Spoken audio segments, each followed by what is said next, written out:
Hello. Welcome to another episode of the GSMC Wrestling Laureate Podcast, brought to you by the GSMC Sports Network.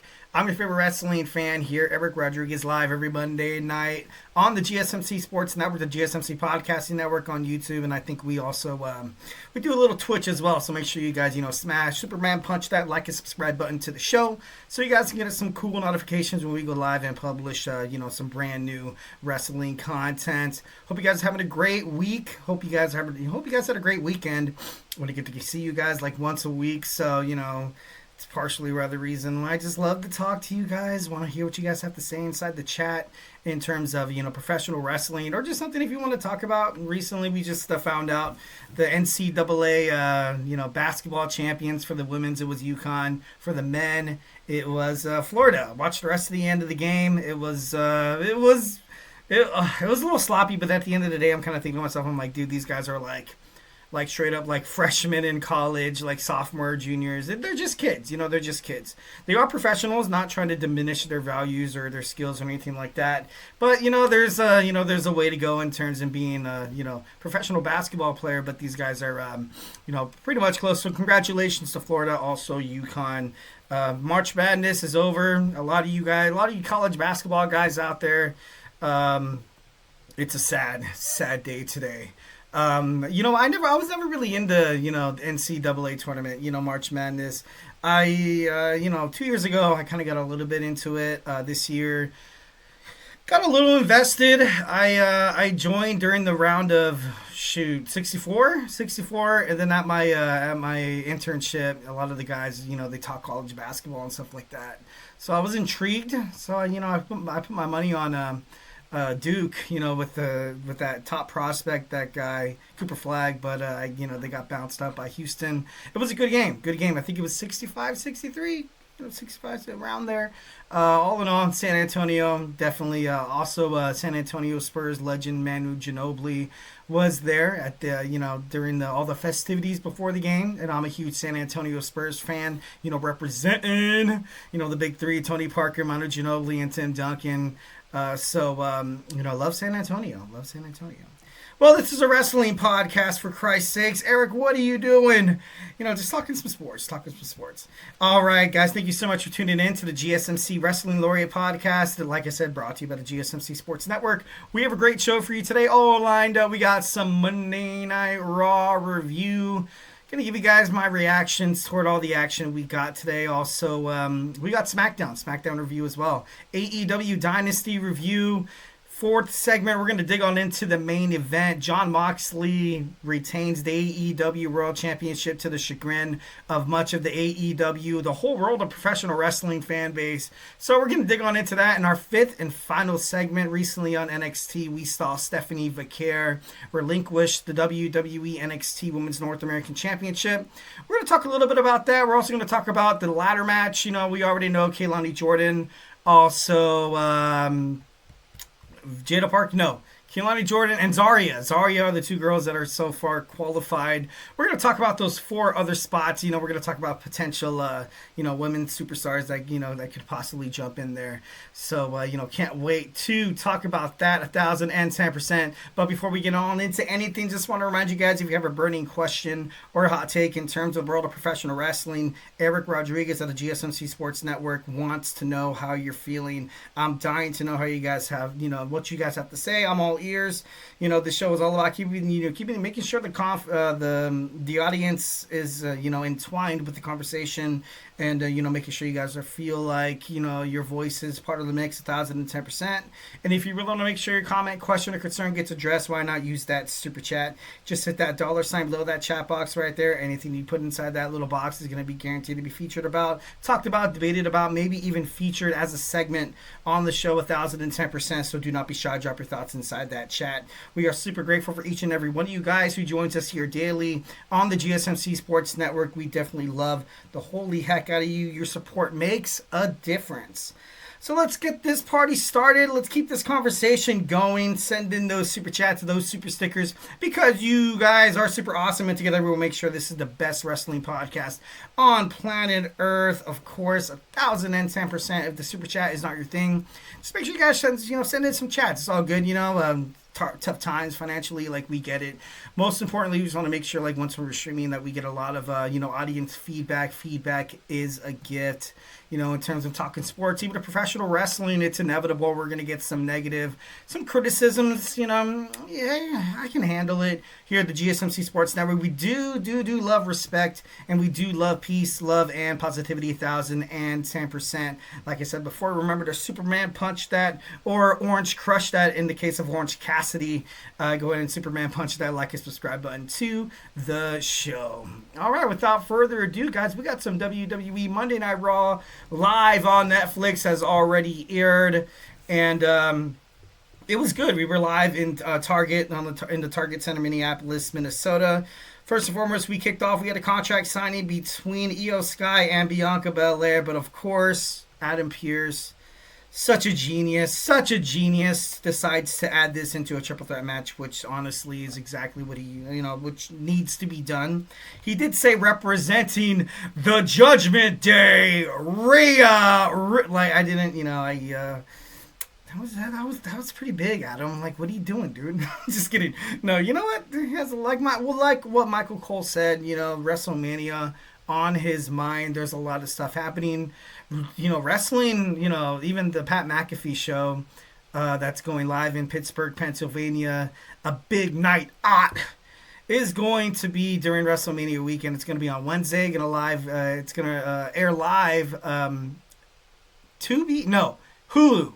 Hulu, it's going to be able, you're going to be able to stream it live, not live, it's like it's a re-air previously taped on Hulu on Thursday, and, it's right around the corner. It's crazy, NXT Stand and Deliver, night 1, night 2 of WrestleMania, the dead man, The Undertaker, I guess, is going to be talking about stories, he's going to be, there's going to be like a panel of audience members going to ask questions.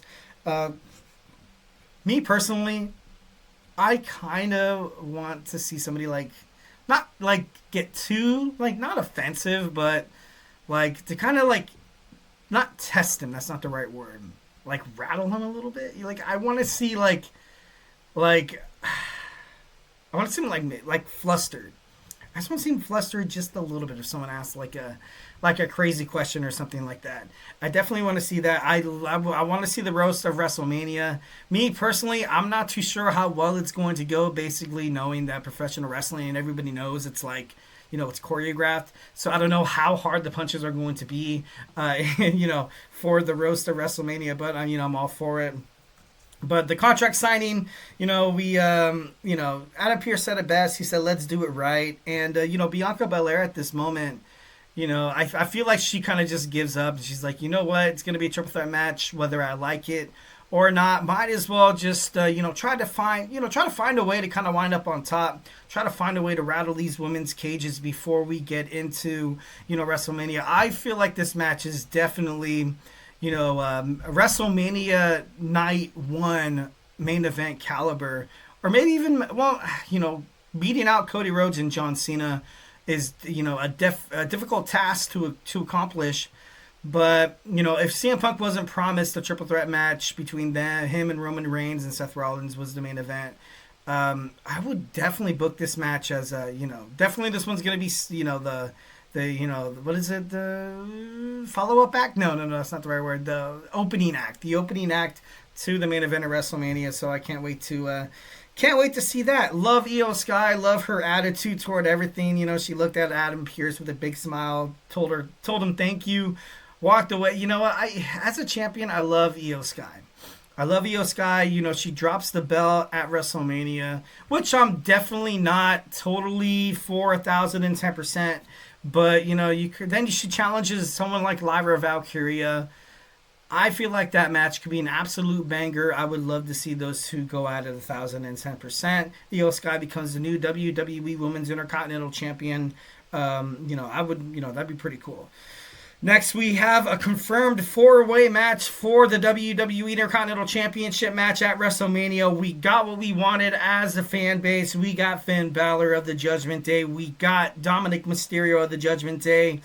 And Penta El Cero Miedo taking on Braun Breaker in a fatal 4-way match. This match should be absolutely badass. Finn Balor still thinks that Dominic Mysterio will have his back, and Dominic will continue to want to play second fiddle to Finn Balor. But I feel like Dominic Mysterio, he has other plans. Next, we have the Women's Intercontinental Championship match. Lyra Valkyria successfully retains her championship against Bayley. Bayley, there was a couple hardcore spots in this match. Lyra Valkyria took a knee that obviously rocked her. She the moment she botched the sunset flip inside the turnbuckle by Bayley after that, and she was dazed. She got rocked, dude. Like, it was crazy. I felt like, I was watching UFC once when someone was like, you just start getting them, those spaghetti legs.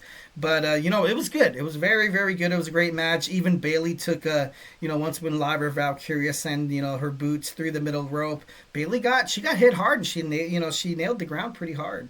So, after the match, Bayley obviously conflicted, obviously frustrated with her performance, leading her not to be the Intercontinental Champion. She slapped away Lyra Valkyria's hands at first, but, of course, we've already kind of seen heel Bayley for about, ever since the pandemic, the COVID era of WWE Thunderdome. So, I don't see Bayley really turning heel, anytime soon. So, obviously, she regretted what she did, walked in, she stormed inside the ring and gave Lyra Valkyria a 5-star, hug. Bayley still a hugger after all. So, thank God for that. I'm just kidding. No, moving on. Bert Kreischer, one of my favorite comedians of all time, was backstage on WWE and, Netflix Monday Night RAW. He has a special that's coming out.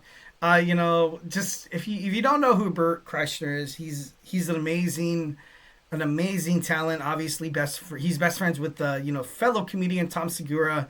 They actually do host a podcast called Two Bears in a Cave. I could be wrong. Two Bears in a Cave. I used to listen to it a lot. But then obviously you get busy and stuff like that. Like, hey, you have kids and you have to spend time with the wife, so. But for me personally, I would rather sit in the garage and listen to Bert Kreischer and Tom Segura. I'm just kidding. Hope my wife's not watching this. Love you. So Bert Kreischer was approached, of course, by Chad Gable, or not El Grande Americano. And then, Chad Gable talking himself up, but then OTs came out, and, Bert, they did the machine on the machine. They take the shirts off like the cooler versions of Hulkamania, because let's face it, Hulkamania is dead. Not try to rattle any cages here. But no, it was pretty badass. It was a nice little backstage promo for Otis and Bert. Karrion Kross is seen backstage talking to AJ Styles, saying that we need that old AJ Styles back. What's when AJ Styles, when he came into the WWE, like he, two-time WWE champion. I believe if AJ Styles is considering a retirement tour, which he is, and a lot of wrestlers kind of often mistake this chance of like, okay, this is not the retirement tour, but this is the pre-retirement tour. So if you can think about this, this is the only chance that AJ Styles really has to, kind of step into the limelight and kick some ass. He has a match against Logan Paul at WrestleMania, most likely, of course, still speculations. Karrion Kross, on the WWE roster until the end of the summer, once when his contract expires. Should be interesting to see if WWE decides to put him into a storyline, which ultimately keeps Kross. But I do, I definitely like Karrion Kross, in WWE, and I feel like they can use him. The Final Testament, I gotta be honest, from the beginning, I was really like, I didn't really like it. I was kind of hoping that Karrion Kross would have started his singles career then. But then you had AOP, who came back and, they were released from WWE, and then they had a chance to win the NXT Tag Team titles again against, Nathan Frazier and Axiom. They failed to do that. And then in their only limelight, they defeated the Wyatt Six, which obviously ended with Uncle Howdy, Bo Dallas getting injured, and, all of WWE kind of suffering because, everybody was all this buildup of the Wyatt Six. They lose to the Final Testament. The Final Testament, Hope we're, as fans, I was like, okay, the Final Testament are going to take it to the next level, only to find out that they end up getting released. They all leave, and it sucks. And and the White Six too. Like, this faction is, it seems like it was dead before it was even created. Obviously sucks, for the late great Bray Wyatt. And I know his brother and WWE really want to pay homage to the character that Bray Wyatt, created. But they really need to spark, really need something at WrestleMania that just, that just pops. So you're definitely hoping for that. The LW will lose against Grande Americano and the Creeds. Cruz del Toro, Walking Wild. Oh my God, these guys are absolute fire. Obviously Chad Gable or Grande Americano, one with a loaded mask, stuffing a piece of metal inside his mask, hitting that falling headbutt from the top rope. So I thought that was actually pretty decent. Next, we have a Gunther promo going face to face with Jey Uso, and this promo was probably one of the best. I've seen of basically what this match is going to entail at WrestleMania. A lot of, for me, I love Jey Uso, and I do, but I don't really see him as a WWE World Heavyweight Champion. Not quite just yet. I feel like, WWE has always kind of been, they've always kind of had, hey, if the WWE Champion, if they're a heel, then the World Heavyweight Champion has to be a babyface. And then, of course, vice versa. So, you have Cody Rhodes, he's totally over. Totally over. The World Heavyweight Champion, Jey Uso, totally over. I've heard some rumors that Gunther has spent a lot of time in wrestling, a lot of time in WWE. Obviously, the longest reigning WWE Intercontinental Champion at 666 days. I heard he's going to take some time off. Maybe during WrestleMania. You have a big spot where, it seems like Gunther, after he drops the belt to Jey Uso, his confidence is shooken, and then he leaves WWE for about like 2 to 3 months. Kind of like when Roman Reigns dropped the title to Cody Rhodes. But, no, it was great. Jey Uso was all business, no heat. He, basically telling Gunther that, he talked to his mom. He had to tell his mom that he was afraid of his opponent at WrestleMania. He said he couldn't stop him. She was like, hey, why didn't you stop him? He's like, because I'm afraid.